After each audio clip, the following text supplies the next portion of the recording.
Muy buenas noches, amables televidentes de Barají Televisión.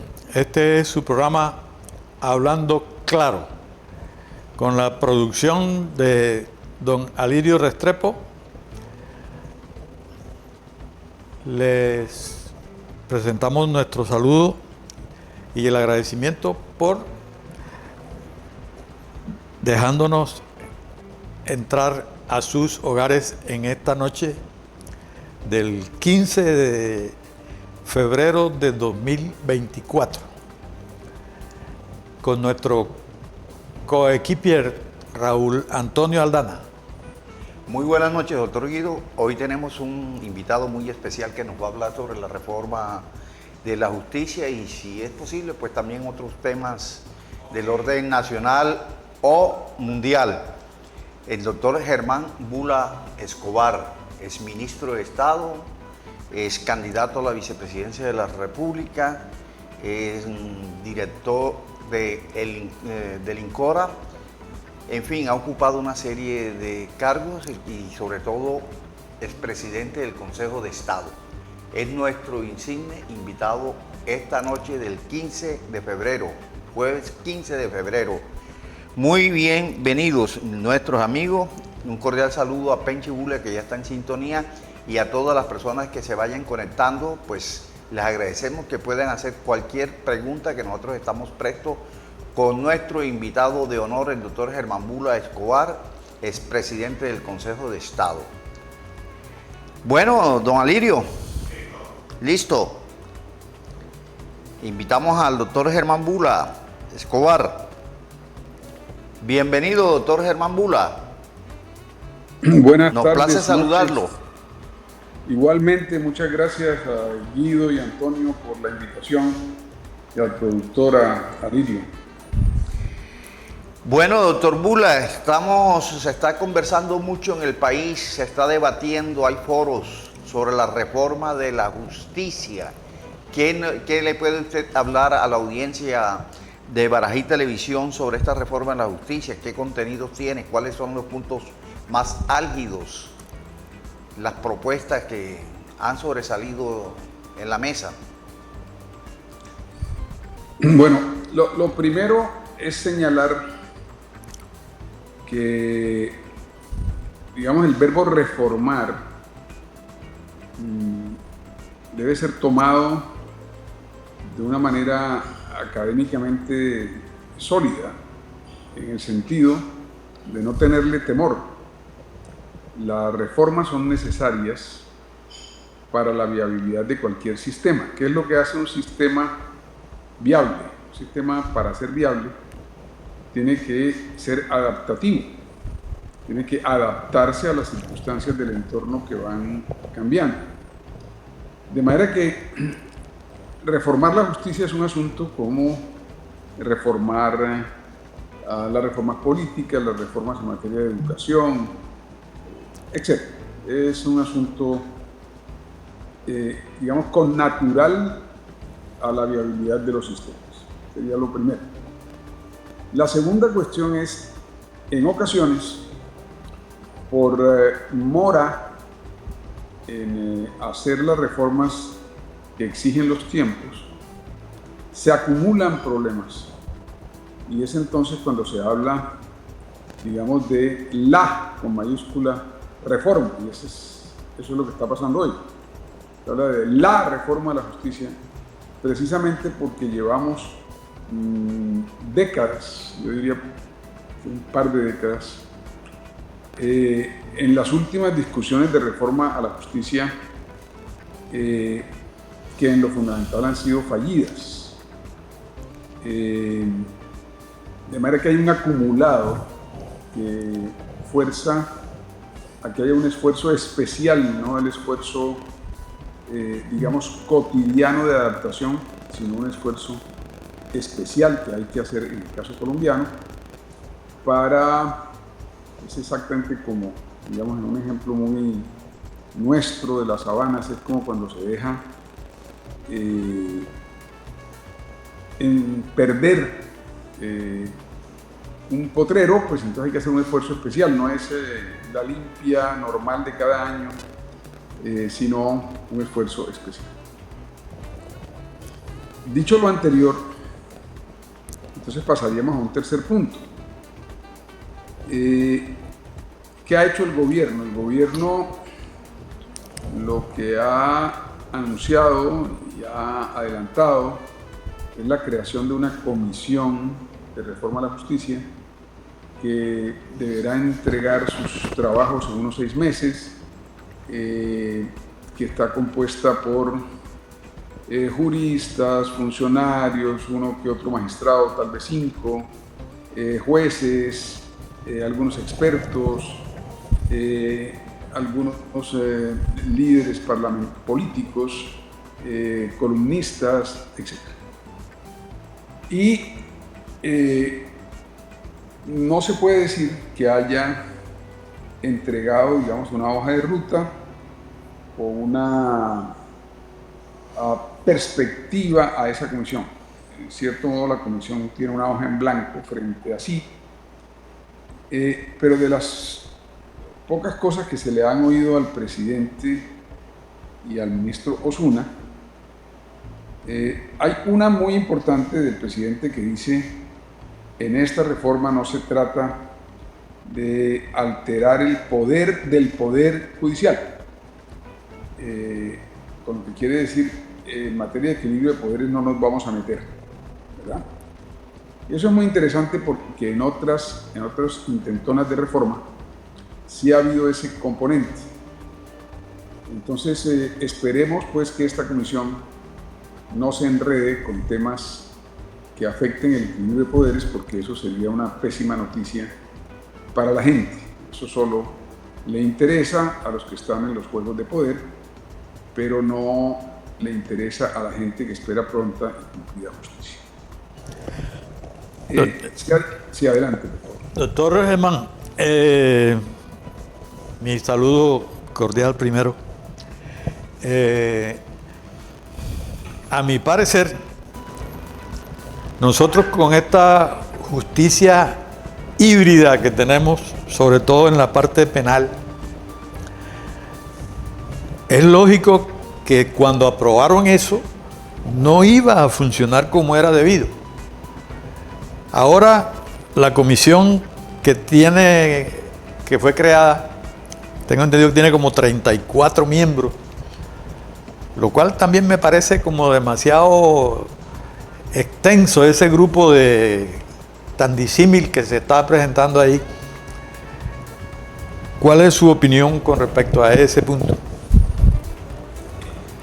Muy importante porque, digamos, yo tengo una hipótesis. Uno podría hablar muy largo del tema famoso del descrédito de la justicia.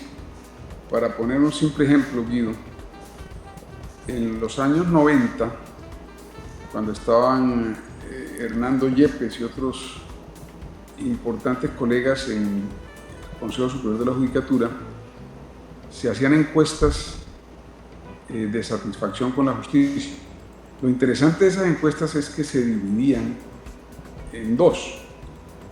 Una encuesta le preguntaba a los usuarios de la justicia y otra encuesta le preguntaba al público en general. Entonces, la verdad es que los usuarios de la justicia son un porcentaje pequeño de la población.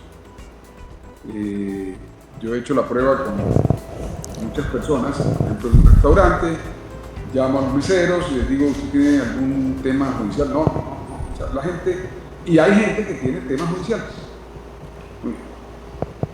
En las respuestas de la década del 90, a la justicia le iba mejor con los usuarios de la justicia que con los no usuarios de la justicia. Entonces, ¿de dónde sacan el fundamento de su opinión los no usuarios de la justicia? Si no les ha tocado lidiar con ningún proceso especial, etcétera, etcétera. Entonces, ese es un tema bastante mediático, es muy interesante porque de todas maneras la justicia tiene que superar ese descrédito. Pero en mi opinión, tal vez la fuente principal del descrédito, del día a día del descrédito, viene del dominio del derecho penal. Ahí es donde más problemas existen, problemas en la fiscalía. Cada fiscal que entra habla de depurar la fiscalía y sacan 100, sacan 200, etc. Es un tema bastante complejo, ¿no? Digamos que la fiscalía en general logra hacer la tarea, pero evidentemente si uno se pone en los zapatos de un fiscal o una fiscal, tiene que entender que al llegar a sentarse en esa silla va a observar eventualmente problemas de corrupción dentro de la entidad. Y la legislación penal, en estos días el presidente de la Corte Suprema de Justicia, los colegios de abogados penalistas, etc. Si ustedes revisan la prensa, yo lo hice esta mañana con ocasión de este programa, las principales preocupaciones que se han expresado son alrededor del derecho penal, del sistema penal acusatorio y de cómo funciona en Colombia. De manera que la pregunta es aguda porque digamos que le da al ojo de Filipo, pero obsérvese lo siguiente: bien haría la comisión si, por ejemplo, solo se dedicara al tema penal, pero si le dicen reforma a la justicia y le dan 6 meses y son 30 y tantos miembros, etcétera, lo más probable es que tengan que escoger apenas unos cuantos temas. El gobierno, como mencioné, ya dijo de qué no se trataba la reforma y ha dicho de qué sí se trata. De qué sí se trata, tal vez el principal punto es resolver esa cuestión delicada de la Procuraduría, que la Procuraduría no pueda sancionar con suspensión y destitución a funcionarios elegidos popularmente. Yo en ese punto creo que la comisión va a ser exitosa, en el sentido de que algo va a sacar, ¿no? Y ya ese sería un punto, y un punto importante, porque no me parece bien para el país la coexistencia de 2 escuelas, ambas con mucho fundamento, las que consideran que la Procuraduría sí puede sancionar con destitución y suspensión a los funcionarios de elección popular, y la de quienes consideramos, y yo me incluyo, que eso es un exabrupto, digamos un defecto regulatorio de la Asamblea Nacional Constituyente del 91. Eso me parece una figura absolutamente insólita. Pero en fin, hay jurisprudencia de la Corte Constitucional, el asunto no es tan sencillo y en vez de dejar eso a choques de trenes y discusiones entre las altas cortes, pues lo sensato es regularlo desde el punto de vista normativo y dejar claras las reglas de manera que no sea por vía jurisprudencial que eso se resuelva. Entonces ahí tenemos un punto, tenemos el tema penal. Doctor Bula, tema penal, sí, adelante. me permite, hay bastantes voces, por ejemplo, principalmente la del doctor Germán Vargas Lleras, que propone eliminar la Procuraduría. La Procuraduría. ¿Usted qué opinión le merece esa propuesta? Bueno, digamos que para ponerle foco al programa en lo que yo creo que ustedes quieren, valdría la pena que la ciudadanía vea lo que es factible. Entonces, para mí, la factibilidad de que esa comisión salga con la propuesta de eliminar la Procuraduría no es muy alta, pero la factibilidad de que haya una propuesta que aclare el problema con la CIDH en el sentido de que la Procuraduría no puede suspender ni destituir por razones disciplinarias, esa posibilidad sí existe y yo creo que esa es la que van a trabajar el doctor Aldana. Entonces, ¿por qué? Porque tenemos que ver que es una apuesta. Yo estoy sencillamente, no es que sea arúspice o que tenga una bola de cristal, pero uno puede ir viendo las curvas, como se dice en el argot beisbolístico, uno puede ir fildeando esas bolas en el jardín izquierdo, a dónde van a llegar. Yo creo que esa es una de las cuestiones que eventualmente la comisión puede sacar adelante, y la otra, algunas reformas de carácter penal que mejoren, digamos, el desempeño del sistema penal acusatorio, aunque creo que serían mejoras pequeñas. No se van a meter con el Consejo Superior de la Judicatura. Las propuestas de Vargas Lleras en eso no creo que vayan a tener ningún desarrollo. Tampoco creo que las propuestas de que los notarios sean jueces vayan a tener desarrollo, no lo creo. Hay cosas que son francamente menores, como que si se usa tecnología o no se usa tecnología, que si se necesita más presupuesto, etc. Pero esos no son asuntos, digamos, sustanciales. De manera que la comisión probablemente produzca lo que en la literatura griega se llamaba un parto de los montes, o sea, una gran cantidad de ruido de la montaña que después de ese estrépito simplemente sale un ratoncito, o sea, va a salir un producto bastante menor, en mi modo de ver.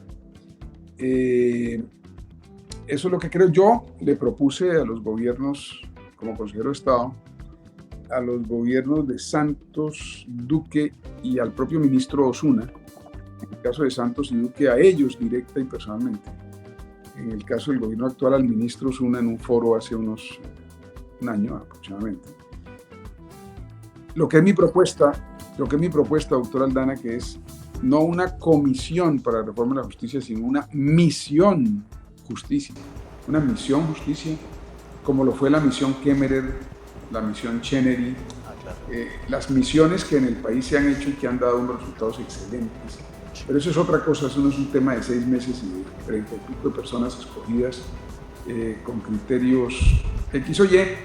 Una misión justicia implicaría un esfuerzo un poco diferente y esa sería mi propuesta. Bueno, mire, le envía saludos los siguientes televidentes que están viendo el programa: Penchi Bula, Everjadí Soto, Freddy Sierra. Dice Freddy Sierra, excelente personaje sagunense, felicidades, muchos saludos, muchas bendiciones le envía referente nuestro Freddy Sierra.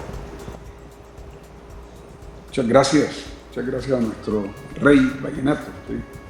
Un gran ser humano, sí.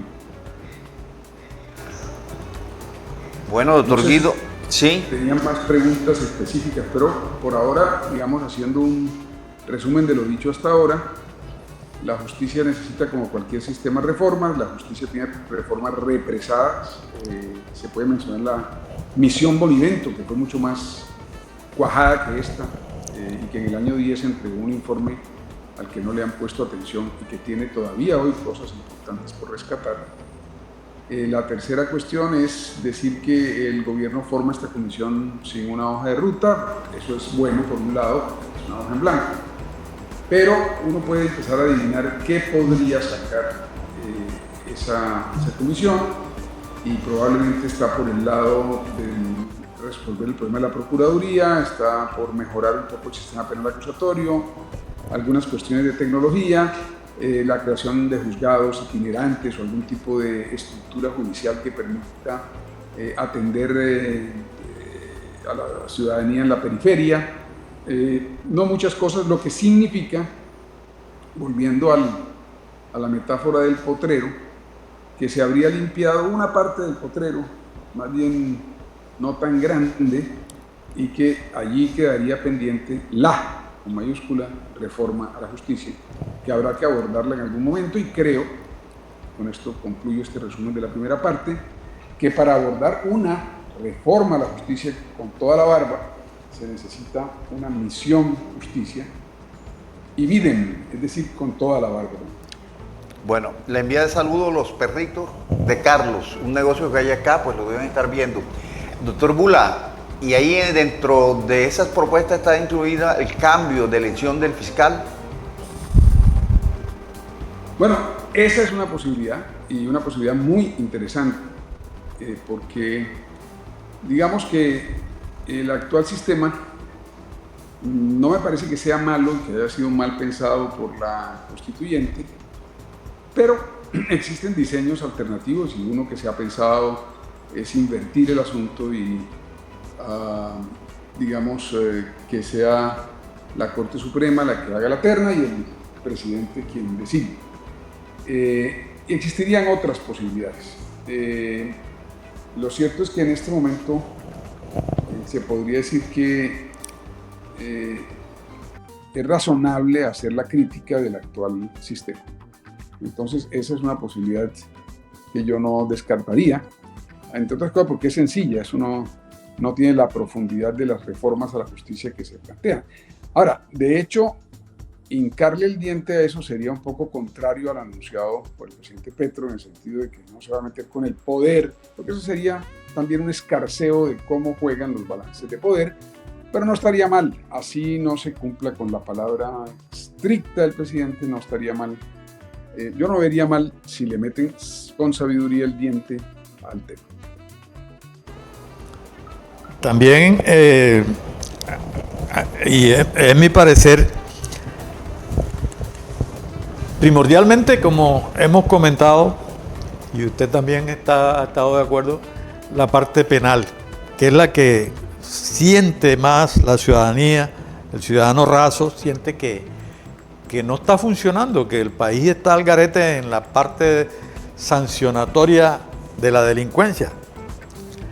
Pero también, y ya eso daría parte de la propuesta que usted manifiesta, de la comisión, ya de una misión, la parte de el Código Civil.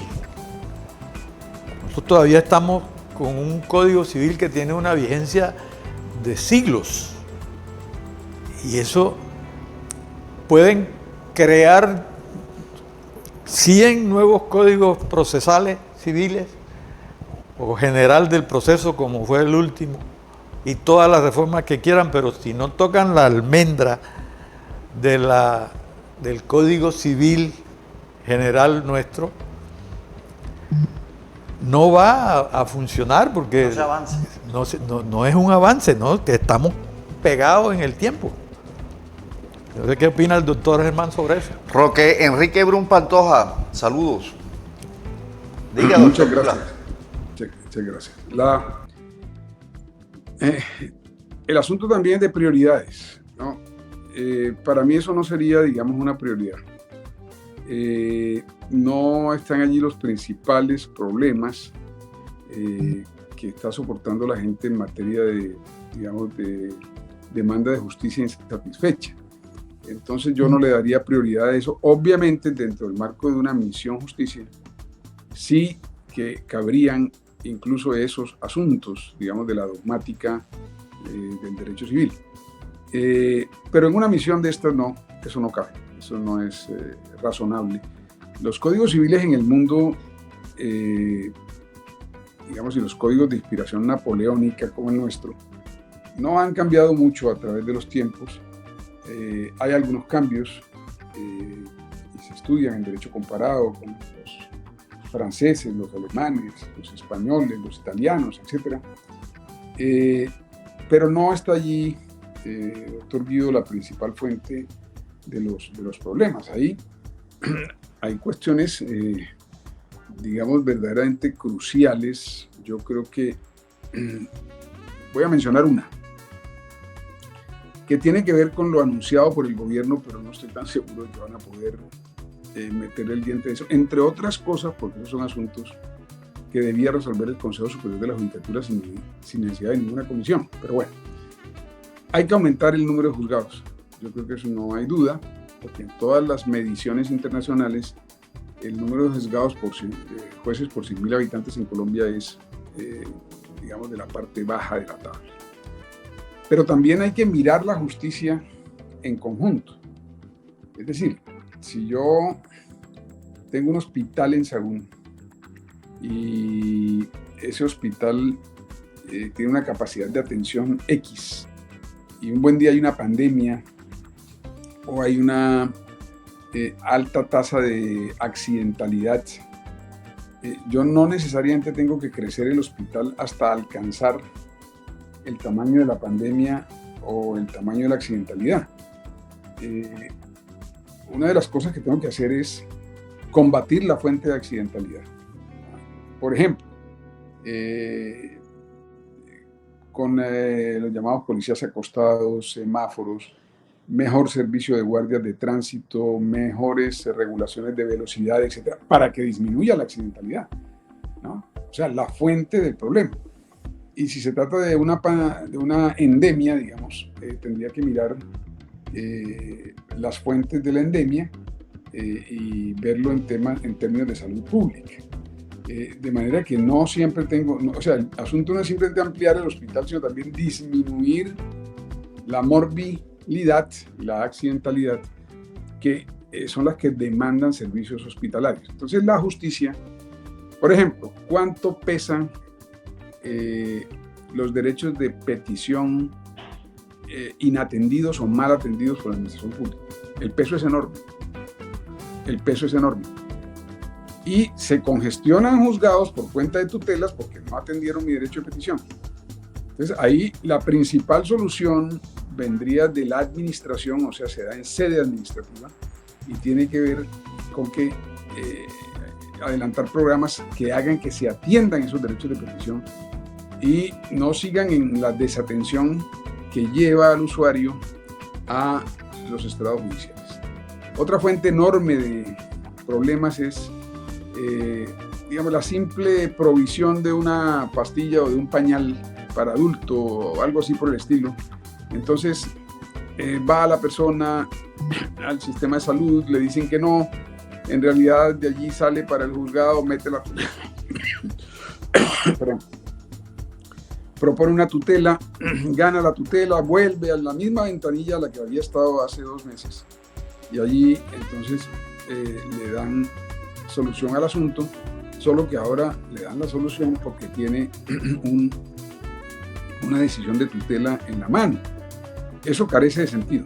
Toda eso es una vuelta burocrática desgastante para la administración, para los juzgados y sobre todo para la ciudadanía.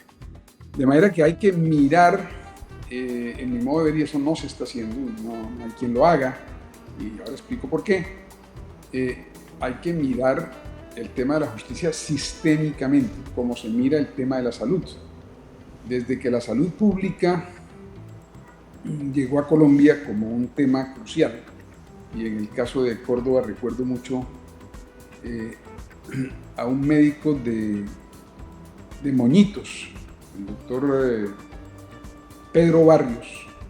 Él fue a estudiar a Brasil y vino con esas inquietudes y yo recuerdo cómo le planteaba el tema de salud pública a mi padre, le explicaba la importancia que en Brasil había cobrado el asunto, bueno,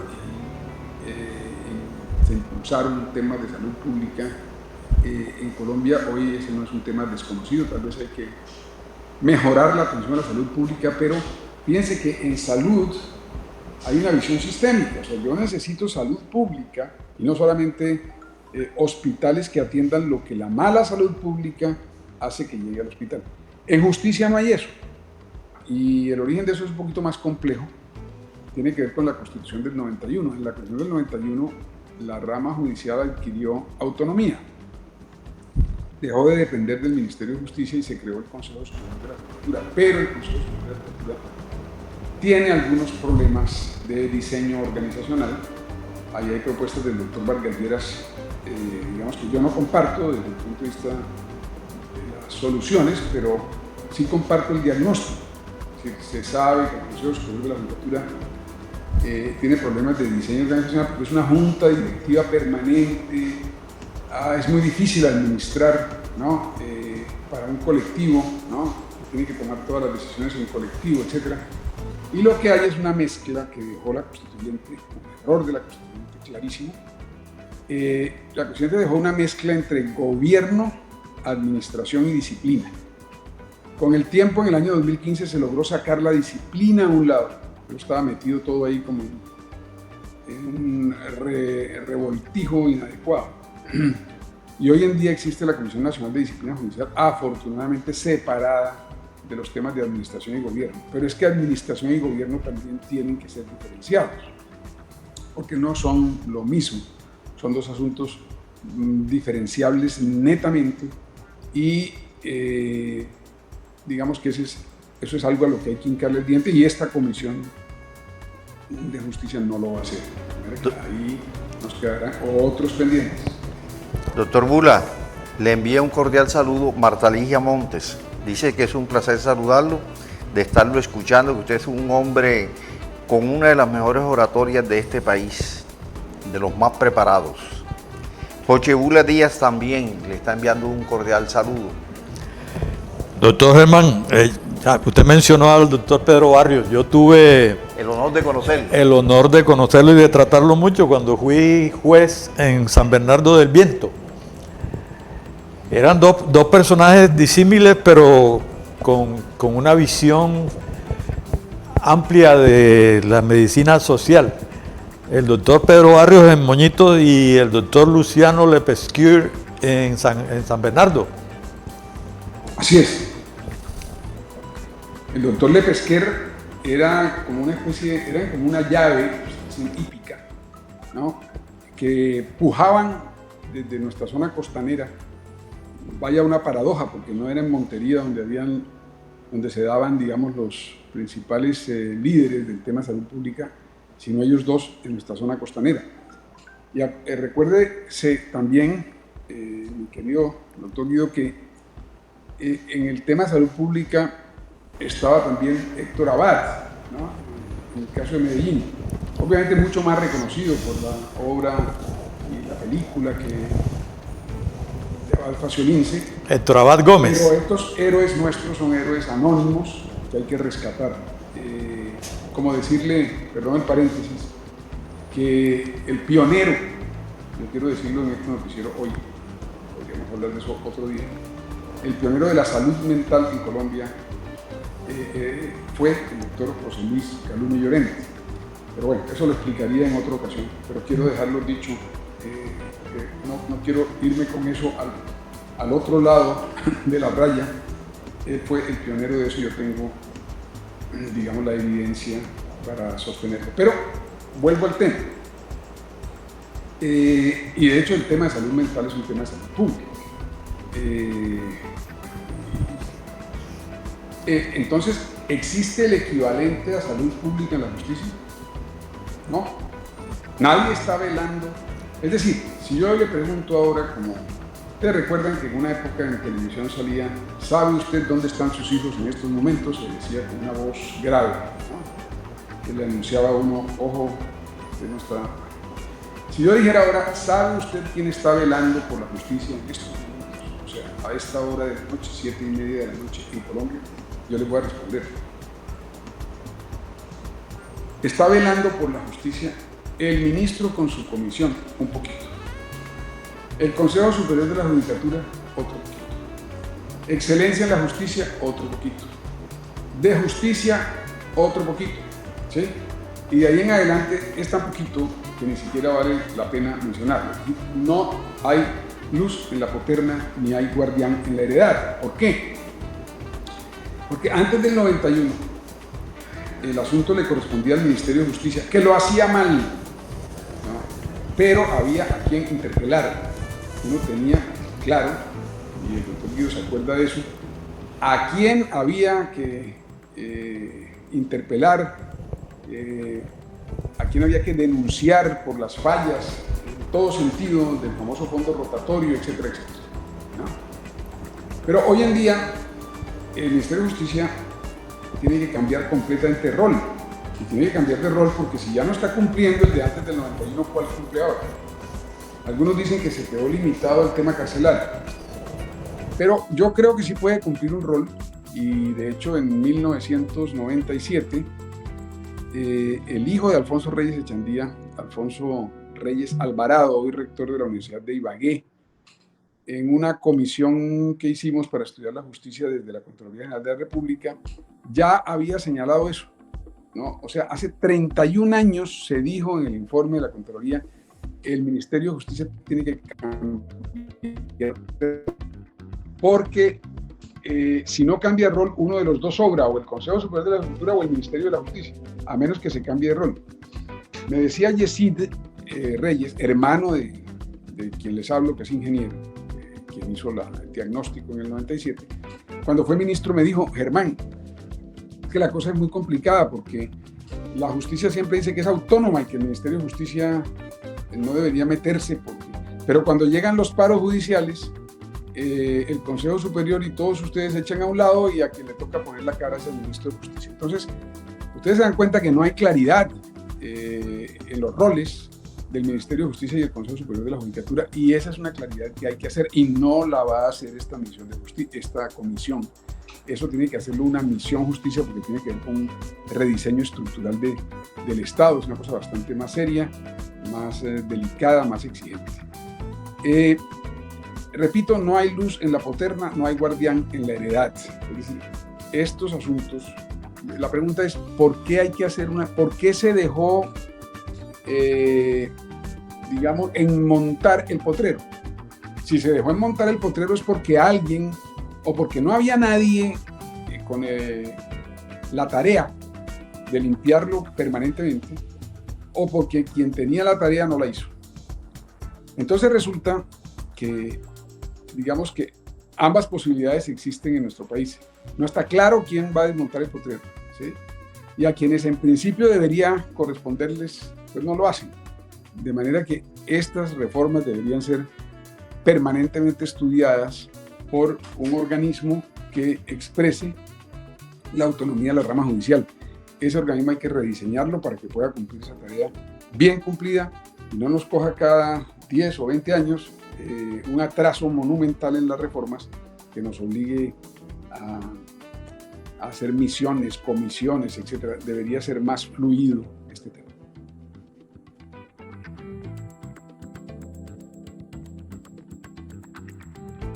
La reforma cabría posiblemente la eliminación del Ministerio de Justicia.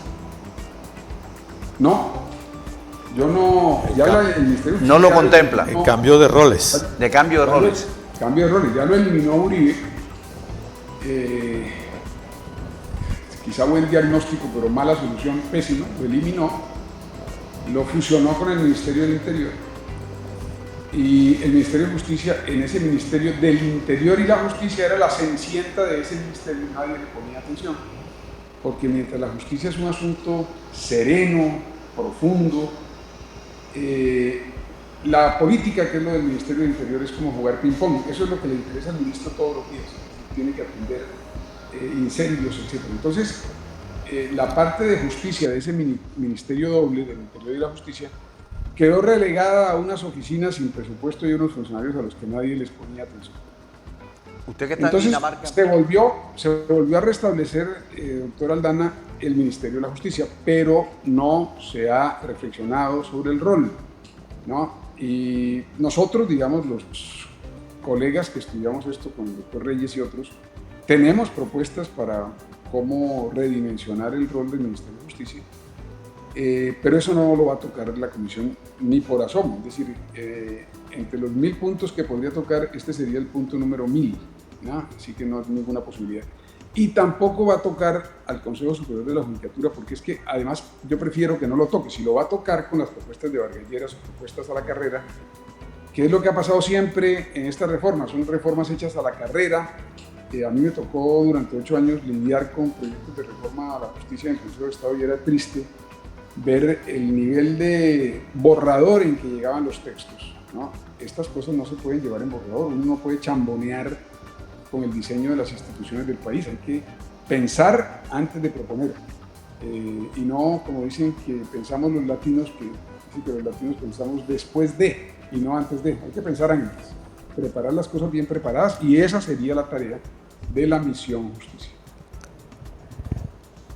Yo pienso también, doctor Germán, que aprovechando esta posibilidad de reforma, también es que aquí en Colombia la legislación, sobre todo la penal, se ha vuelto demasiado casuística.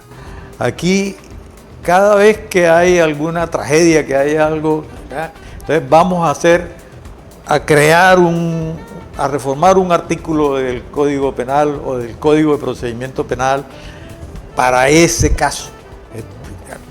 Entonces, ese punto yo creo que debiera tocarse, porque aquí para todo tenemos una ley. Yo creo que en el mundo no hay un país que tenga tantas leyes y tantos códigos y tantos artículos como Colombia, porque es que todo es casuístico. Yo creo que sí, y de ahí viene el famoso punitivismo, ¿no? Que para satisfacer a la opinión pública y ganar aplausos, entonces se crea una nueva figura delictual, un nuevo tipo penal, o se aumenta una pena, etcétera, y eso solo sirve para el aplauso y después no. Creo que en ese sentido el gobierno tiene una buena orientación, digamos, contraria al punitivismo, pero no sé, lo que no entiendo es cómo una comisión que no es de expertos penalistas, porque no creo que pasen de 6 o 7 los expertos, puede ponerse de acuerdo alrededor de esos temas. Yo de ese tema penal hablo poco porque no soy especialista. Me gustaría, por supuesto, que especialistas sean los que lidian con eso diariamente, los que estudian en términos académicos y operan en términos prácticos con el derecho penal. De allí salgan las propuestas. Pero fíjense, por ejemplo, quejas que recibo de centralismo, que es otro problema que está metido en el asunto. Digamos, el principio de oportunidad, que pues es la fórmula del sistema penal acusatorio, es el ingrediente principal de la receta, implica que la persona puede acogerse a ese principio haciendo aportaciones a la justicia, denunciando, reconociendo, confesando, una serie de cosas que más o menos son conocidas por la audiencia.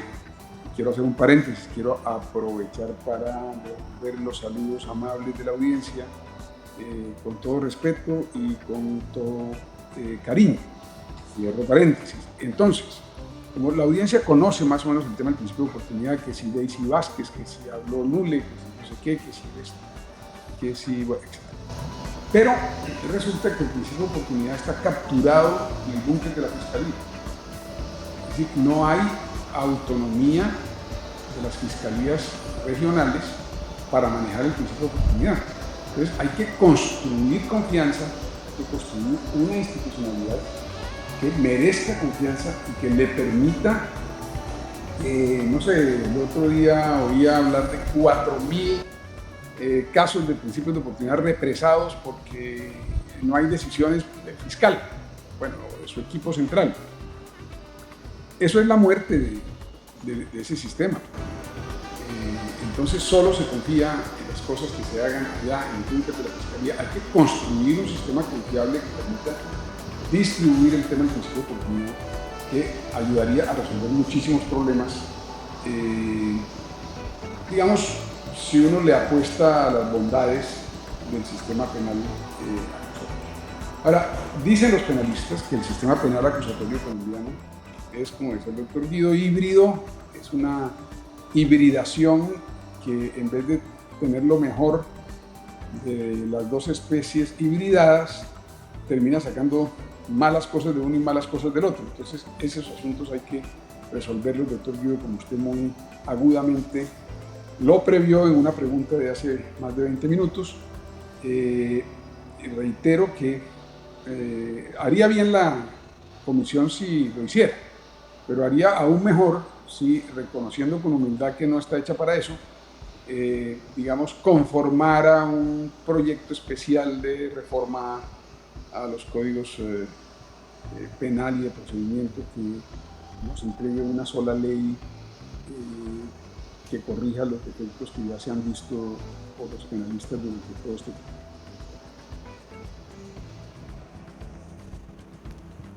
Bueno, Penchi Bula le envía un cordial saludo. Joche Bula. Especial. Sí, Freddy Sierra, Martalilla, pero no hacen preguntas, mi doctor, sobre la reforma de la justicia. Bueno, esa no es la especialidad de ellos, ¿no? Exactamente, que usted también está pidiendo algo que le hagan preguntas. Pero usted no iba a preguntar algo sobre Dinamarca. No, esa es una afirmación que buena, siempre han dicho de que aquí se hace la legislación pensando en que estamos en Dinamarca y no sabemos que estamos en Cundinamarca. Esa comisión o esa misión no están en Dinamarca o están en Cundinamarca. Bueno, yo creo que hay de los dos, ¿no? Hay de los dos. Pero lo que significa esa frase que no sé a quién se la atribuyen, tal vez a Darío Chandía, no recuerdo, es sencillamente que las normas tienen que hacerse para las realidades concretas que pretenden regular. Y ahí hay un punto importantísimo, por ejemplo, que tiene que ver con la misión justicia que se los dije a estos tres gobiernos, que es el caso de Francia. Ustedes saben que los franceses son, dicen, cartesianos, son ingenieros. Ellos se inventaron el motor de combustión, Etienne Lenoir, ellos se inventaron de hecho el internet, nació en Francia, son personas muy sistemáticas. Y en Francia existe lo que se llaman las leyes provisionales.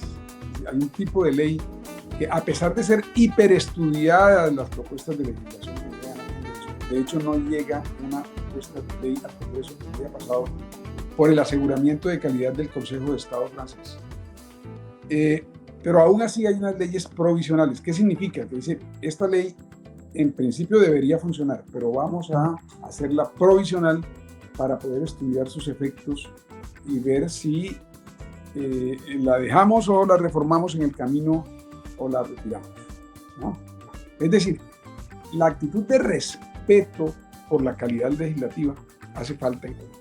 Aquí necesitamos mayor respeto por la calidad legislativa. Hablaba Guido del Código Civil. De todas maneras, el Código Civil está mejor redactado, doctor Guido, que unas leyes recientes que son un verdadero disparate. Yo en la sala de consulta de servicio civil tenía como tarea desentrañar el sentido de leyes mal escritas, mal hechas, decretos mal redactados, ¿no? Siempre me acordaba y lo mencionaba el famoso cuento de la sabana del campesino que envió la carta donde digo, no digo, sino que digo Diego, etc. No, hay que redactar bien, hay que pensar bien las regulaciones y eso implica no pensarlas para Dinamarca, porque si yo la pienso para Dinamarca, pues no estoy regulando bien la materia, ¿no? Eso es.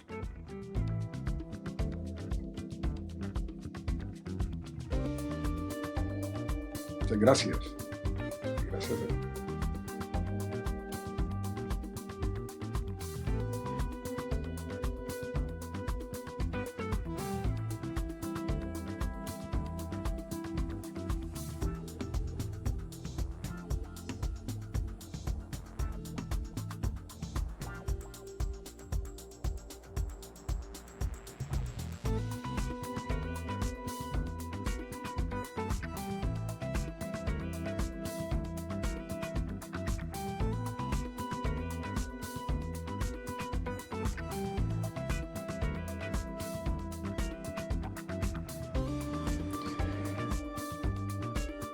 Hay unas unidades técnicas legislativas porque, digamos, se podría mejorar.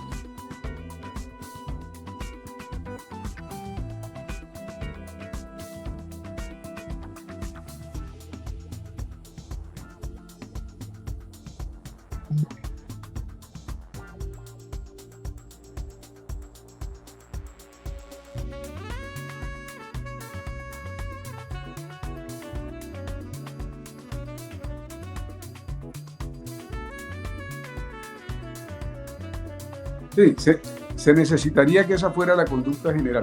Eso es lo que he seguido y creo que...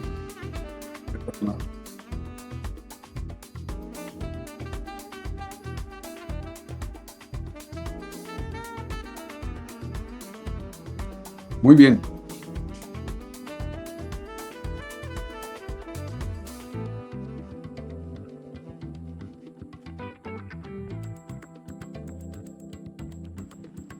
No, es imposible saber por la falta de hoja de ruta, pero es posible barruntar, digamos, especular que los temas de procuraduría, algunos temas penales, para salir con algo en la página dirán algo de tecnología y de creación de juzgados, pero yo reitero, eso limpiará la esquinita del potrero y quedará pendiente la reforma a la justicia. Tal vez algo de la fiscalía, no sé.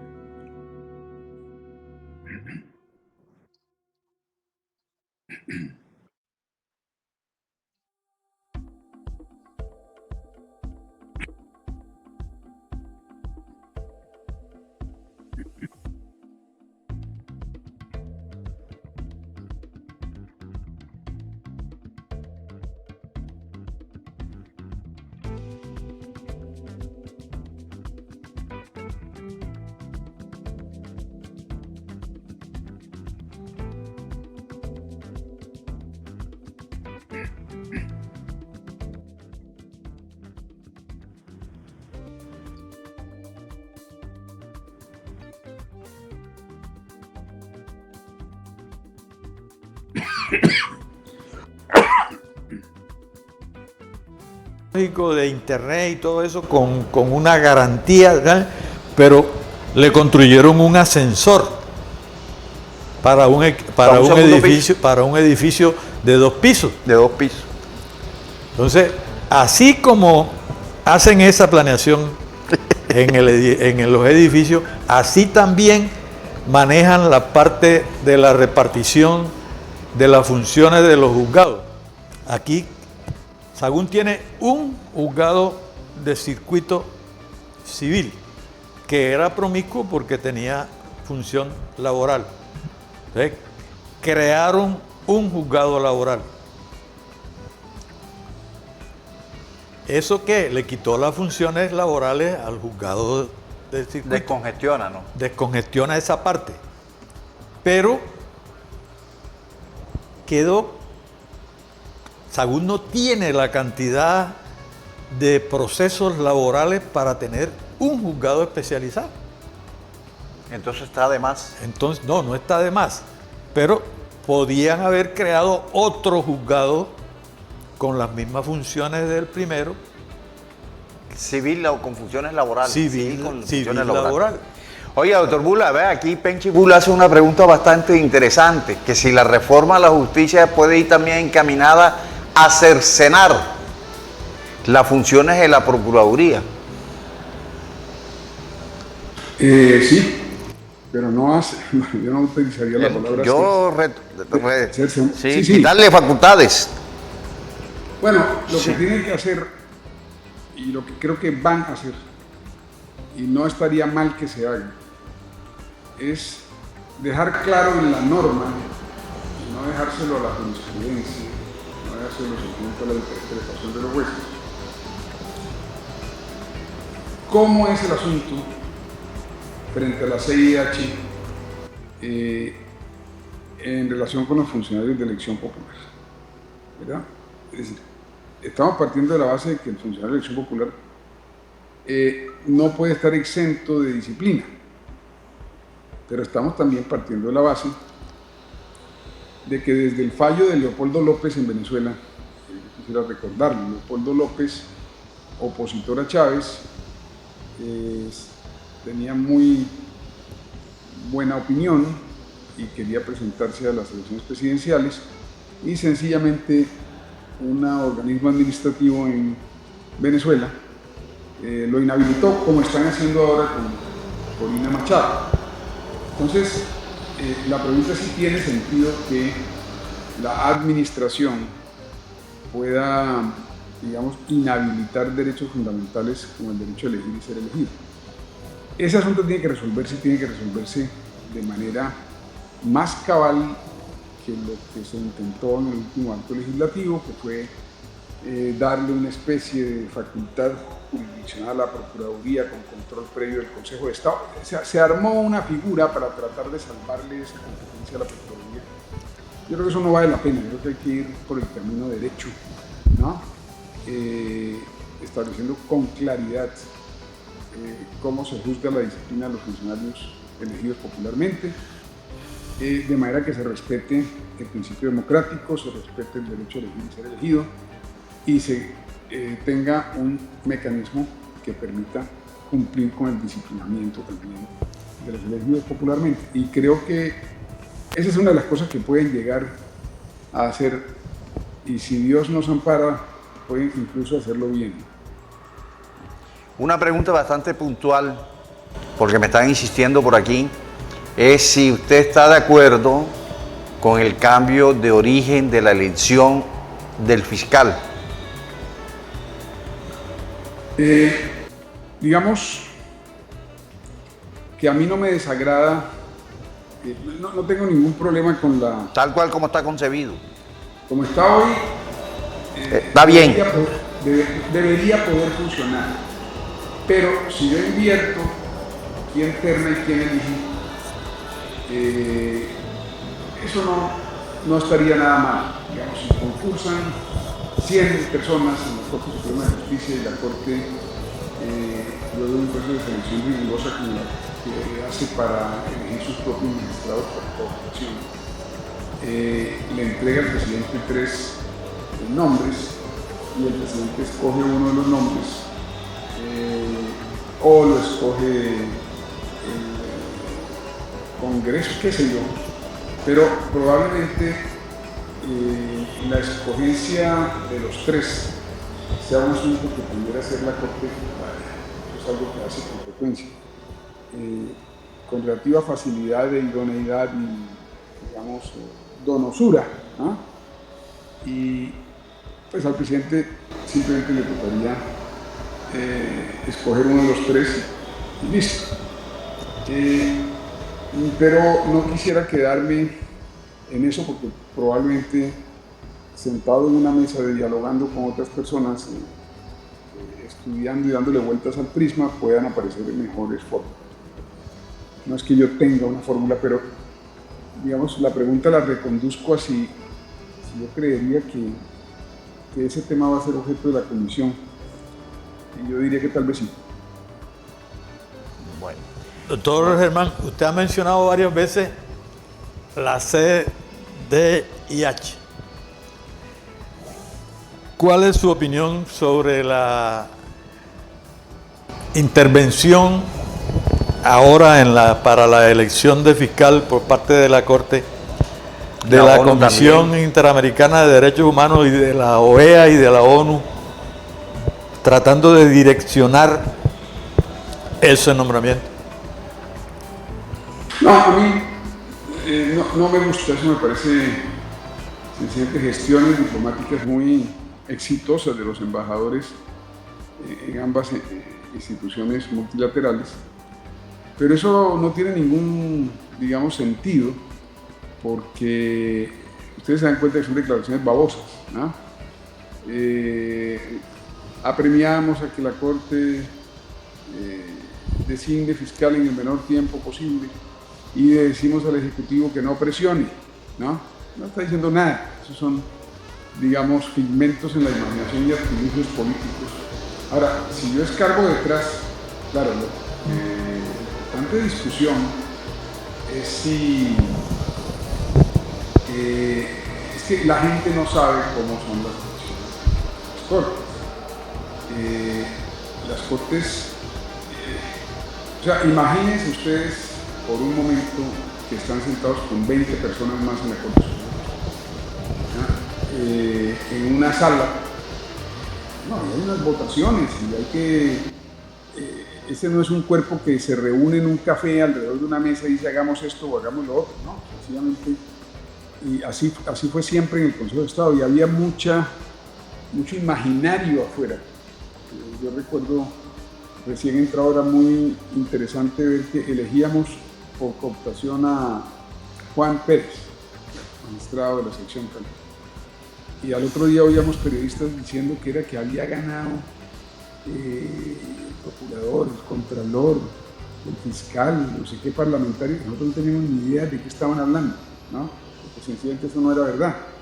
No tenía nada que ver con la elección. La elección era una dinámica mucho más compleja de votación a voto limpio entre 31 magistrados, ¿no? Se iba descabezando un nombre, salían otros, etcétera, hasta que por fin se llegaba a una cosa. Ustedes, si yo les pregunto a ustedes, por ejemplo, al doctor Aldana, ¿hace cuánto escucharon ustedes, si me pueden decir un nombre, por última vez una censura a una elección de un magistrado del Consejo de Estado? Yo particularmente no he escuchado. ¿Usted, doctor Guido, que está metido en ese mundo? No, tampoco yo. Entonces, como decía un campesino cordobés, si se hubiese escogido mal, se supiera, compa, se supiera, ¿no? Es decir, basta con que una corporación de estas elija mal para que sea inherente objeto mediático. Obviamente uno no aspira a que haya aplausos por elegir bien, esa es la tarea, pero se ve claramente que el Consejo de Estado dejó de tener largos procesos electorales, ahora elige con relativa facilidad, etc. Pero ese no es un asunto, eso no era así antes. Hubo en el Consejo de Estado una sesión, un caso en el que hubo 250 sesiones de votación para elegir el vicepresidente del Consejo de Estado. 250, yo creo que pasó de ahí, pero digamos para la historia quedó la cifra de 250. Sencillamente porque el nombre que debió llegar a este estaba bloqueado por 5 personas, entonces 5 personas votaban sistemáticamente contra ese nombre y esas 5 personas impedían que llegara a la mayoría calificada que se requería hasta que este excelente ciudadano, jurista, amigo, eso fue antes de mi llegada, renunció a la aspiración y se abrió paso otra persona para la vicepresidencia. Nosotros resolvimos eso, lo resolvimos en el reglamento, lo resolvimos en la cultura corporativa y en el Consejo de Estado hoy no hay ese tipo de problemas, ¿verdad? La Corte lo ha resuelto bastante, pero en esta elección pues sencillamente votan por 3 personas y ninguna logra la mayoría que necesita. Pero eso no es un cónclave, ¿no? Por decir, es que la Corte está haciendo esto, la Corte no es D'Artagnan y los 3 mosqueteros que se ponen de acuerdo todos a una, etc. La Corte es un complejo donde hay toda clase de tendencias, personas, gustos, afinidades, etc. No, de manera que eso que hacen la ONU y la CIH es producto de del desconocimiento flagrante de la realidad que deberían conocer y producto de la banalidad de esas cuestiones diplomáticas. Desde que diga A y al mismo tiempo B, lo firma. Y ahí dice A y dice B, ¿no? Dice que no presionen, dice que vayan rápido. Eso no tiene importancia. Bueno, doctor Bulan, le agradecemos mucho su intervención, su claridad, estas explicaciones que han dado sobre las propuestas que hay de la reforma de la justicia en el país. Son temas, pues, hay que ser justo, ¿no?, con la gente, un poquito árido para que ellos lo puedan digerir, pero de todas maneras se hace el esfuerzo. Fue bien explicado, fue bastante didáctico, bastante pedagógico. ¿Algún otro mensaje, doctor Bulan? Bueno, no, un mensaje de esperanza. Este país es mucho más de los problemas que padece hoy y con el esfuerzo de cada persona va a salir adelante. Doctor Y Bulan, les agradezco a ustedes y los felicito por su labor periodística independiente y seria. Y reitero el agradecimiento a cada saludo que nos fue enviado, porque son personas muy difíciles y yo todo lo que hago es compartir hasta donde puedo algunas reflexiones que pudieran ayudar a pasar. y por acá lo esperamos en la tierra, ¿verdad, doctor? Sí, está en mora de venir por acá para saludarnos personalmente, doctor Tomando Emán. un tinto. Hombre, hace un mes estaba ya listo. Se me enfermó aquí una familiar y no pude salir. Entonces estoy ahora buscando otra en medio de todas las agendas y esas cosas, pero sí tengo muchas ganas. Gracias, muy amable. Gracias, doctor Bulan, doctor, muy amable, bien. muchas bendiciones y le agradecemos. Doctor Guido, ¿se va a despedir el doctor Bulan? Claro, nuestro amigo, muchas gracias por todo y que no sea esta única, sino otras oportunidades más adelante. Feliz noche y muchas gracias. Con Y mucho a nuestros televidentes, muchas gracias por habernos dejado entrar a sus hogares. Que Dios los continúe bendiciendo. Y gracias a la producción, gracias.